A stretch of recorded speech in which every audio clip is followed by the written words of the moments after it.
Bonjour Florence. Bonjour Frédéric. Vous êtes journaliste au magazine Parents, Oui. Florence Arnaud-Dréchel. Oui. Vous êtes spécialiste de la santé. Oui, Vous avez... santé enfant. Santé enfant. Alors qu'est-ce que le diagnostic prénatal? Alors le diagnostic prénatal, il y a deux visions de la chose. Le diagnostic prénatal, c'est toutes les techniques mises en œuvre pour détecter les anomalies, les malformations, éventuellement les infections qui risquent de nuire à la santé et à l'intégrité physique d'un fœtus donc avant qu'il ne naisse. Alors c'est vaste effectivement puisque ça recouvre autant le diagnostic, enfin la prévention des anomalies comme liées à la toxoplasmose, à la rubéole, à tout ce qu'on peut mettre en œuvre à ce moment-là. Donc ça c'est une prise de sang. C'est une prise de sang, oui bien sûr, donc sur laquelle on détermine si la maman a des anticorps qui la protègent contre ces maladies, et si elle ne les a pas, bien entendu, il y a tout un corps de précaution à prendre que l'on connaît. Donc ça c'est pas obligatoire. Ah si, ça, rubéole, toxoplasmose, si bien sûr, comme l'hépatite B, parce que bon, c'est un diagnostic avant, parce qu'on sait qu'il y a des mesures de prévention lors de l'accouchement qui sont très efficaces et qui évitent quand même à l'enfant d'avoir beaucoup de problèmes de ce fait. Le sida aussi, le sida c'est pas obligatoire, mais alors c'est compliqué. Le médecin doit obligatoirement le recommander. Ce qui fait qu'en fait, toutes les femmes, bien sûr, se soumettent à ce test de dépistage. Ça, c'est lors du premier trimestre. Hein, c'est les premiers examens. Oui, oui. L'hépatite B, c'est plutôt au 6e mois. Donc ça, c'est une prise de sang. Oui. Hein, oui. L'échographie, ça rentre dans le cadre du diagnostic prénatal. Bien sûr, c'est du diagnostic prénatal.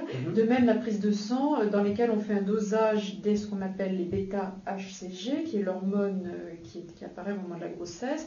À partir d'un certain taux, c'est un signe d'alerte, mais c'est pas un signe de certitude. Il faut bien être sûr de ça, de trisomie 21. Mais attention, c'est pas parce qu'on a ce test-là positif qu'on a un trisomique. Hein. D'accord. C'est pas du tout ça le cas. Mais dans ce cas-là, c'est un marqueur qui dit on va avoir une amniosynthèse.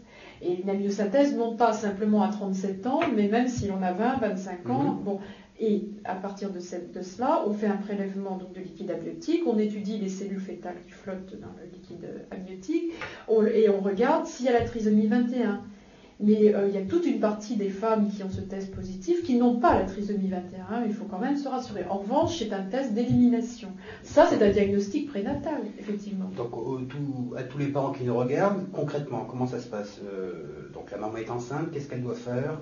Bon, de toute façon, elle fait sa déclaration de grossesse et d'emblée, déjà, le gynéco qu'elle va voir va lui indiquer tout ce qu'elle doit faire obligatoirement ou lui conseiller fortement dans le cadre de ce dépistage prénatal.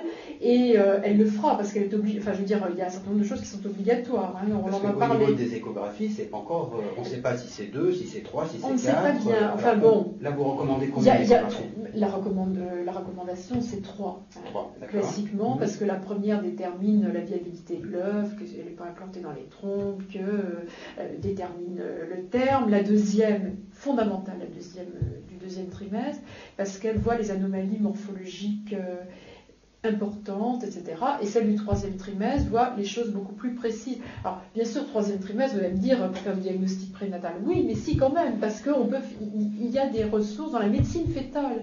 On peut intervenir même sur le bébé, enfin c'est de la médecine de pointe, un peu héroïque quand même, mais malgré tout, on peut intervenir à ce moment-là et réparer des choses, ou immédiatement à la naissance, comme des malformations cardiaques. Et on sauve des enfants très bien, et Dieu merci. Donc ça fait partie du diagnostic prénatal, bien sûr. Très bien, pour conclure, au niveau philosophique cette fois-ci, est-ce qu'il n'y a pas un problème de dérapage ou de responsabilité? On voit beaucoup d'affaires qui sont souvent en justice. Oui, la référence chez l'autre arrêt. Oui, bien sûr, parce qu'on a tendance à vouloir et à croire maintenant et à faire croire ou on veut croire que le dépistage prénatal est tout puissant et détecte tout. Or, ce n'est pas le cas. En revanche, il y a un certain nombre de techniques médicales qui sont à la disposition des couples et des futures mamans. Si elles ne sont pas mises en œuvre correctement, il y a faute professionnelle. Là, il est un peu normal de dire, c'est vrai de ne pas détecter une rubéole ou une toxoplasmose et de ne rien dire. À ce moment-là, là, il y a l'erreur. Maintenant, si vous parlez de l'arrêt Perruche et de l'autre arrêt, quant à indemniser après quelqu'un pour le fait d'être né, ça, effectivement, là, on est dans un cas de figure qui est vraiment très dangereux. Et si ça doit pousser les échographistes à ne plus faire les échographies ou à ne plus dire ce qu'il faut au bon moment, je crois que tout le monde y perdra. Très bien, merci Florence André-Chaise.